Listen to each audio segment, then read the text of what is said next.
नमस्कार मित्रों, आज हम गीता के 14वें अध्याय गुणत्रय विभाग योग का अध्ययन करेंगे। यह अध्याय बेहद गहरा है क्योंकि इसमें भगवान श्री कृष्ण बताते हैं कि हमारी पूरी प्रकृति 3 गुणों सत्व, रज और तम से बनी है और यही गुण हमारे विचार, कर्म और जीवन की दिशा तय करते हैं। चलिए इस रहस्य को विस्तार से समझते हैं। परम ज्ञान का परिचय देते हुए भगवान कहते हैं, हे अर्जुन, मैं तुम्हें फिर से वह सर्वोच्च ज्ञान बताऊंगा जिसे जानकर मुनि परम सिद्धि को प्राप्त होते हैं और जन्म मरण से मुक्त हो जाते हैं। समस्त जीव मेरी ही शरण में उत्पन्न होते हैं और मैं ही इस सृष्टि का बीजदाता हूँ। मतलब भगवान मूल स्रोत हैं और यह ज्ञान हमें बंधनों से मुक्त करता है। संपूर्ण प्राणियों का जन्म। हे अर्जुन, सब योनि में जन्म लेने वाले जीव, चाहे कोई भी प्राणी हो, उनका गर्भधारण मूल प्रकृति से होता है और बीज का दाता मैं स्वयं हूँ। सीख क्या मिलती है? जीवन का प्रारंभ भगवान की इच्छा और प्रकृति के मेल से होता है।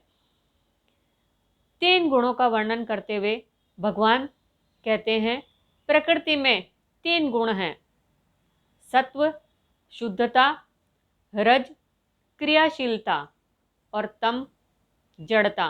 ये तीनों जीवात्मा को शरीर से बांधते हैं। सत्व गुण क्या है, आइए जानते हैं। सत्व शुद्ध है, प्रकाश देता है और सुख से जोड़े रखता है। यह जीव को ज्ञान और शांति की ओर ले जाता है। उदाहरण समझते हैं, ईमानदारी, करुणा, स्वच्छता और ज्ञान की खोज। अब रजगुण को समझ लेते हैं। रजगुण तृष्णा और आसक्ति से उत्पन्न होता है। यह व्यक्ति को कर्म में बांधता है और इच्छाओं को बढ़ाता है। उदाहरण समझते हैं, धन, पद, प्रतिष्ठा की लालसा, अधिक काम का लोभ। अब तम गुण को समझते हैं। तम अज्ञान से उत्पन्न होता है और आलस्य, प्रमाद और निंद्रा में बांधता है। उदाहरण समझते हैं, काम चोरी, गुस्सा, अज्ञान और उदासीनता। गुणों का प्रभाव क्या होता है? सत्व सुख में बांधता है, रज कर्मों में और तम अज्ञान में।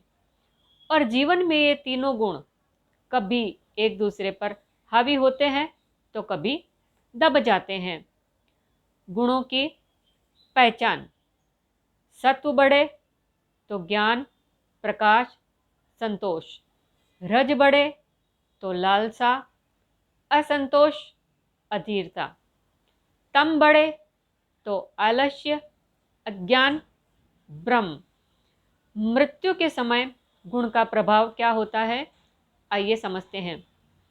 सत्व गुण से मरे तो उच्च लोक में जन्म, रज गुण से मरे तो कर्म प्रधान लोक में जन्म, तम गुण से मरे तो नीच योनि में जन्म।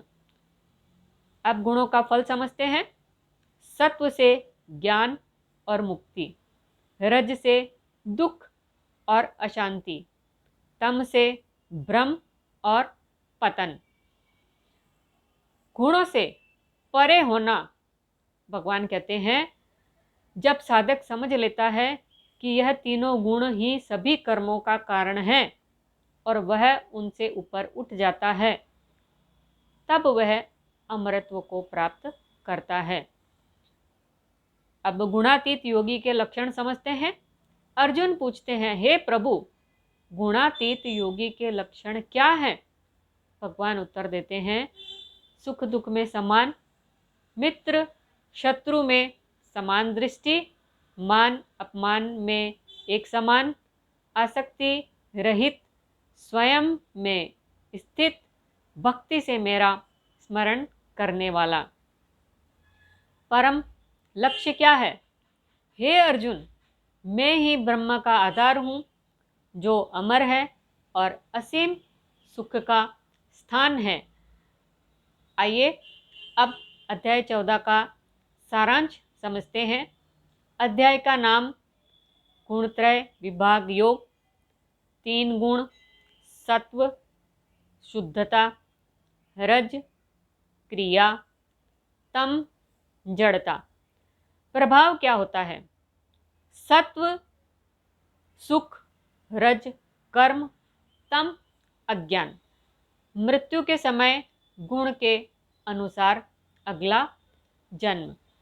गुणातीत योगी, समानता, भक्ति, आसक्ति रहित। निष्कर्ष, गुणों से ऊपर उठकर मुक्ति। जीवन की सीख, अपने भीतर के तीनों गुणों को पहचानें, सत्व को बढ़ाएं, रज और तम को नियंत्रित करें, भक्ति और ज्ञान से गुणों से ऊपर उठें। तो मित्रों, यह था गीता का 14वां अध्याय गुणत्रय विभाग योग। इसमें भगवान ने हमें अपने स्वभाव को पहचानने और गुणों से ऊपर उठने का मार्ग बताया है। अगर आपको यह ज्ञान अच्छा लगा तो लाइक और शेयर करें और अगले अध्याय के लिए सब्सक्राइब जरूर करें। कमेंट बॉक्स में लिखकर अपनी राय बताएं कि आपको सबसे अच्छा अध्याय कौन सा लगा है। धन्यवाद। जय श्री कृष्ण।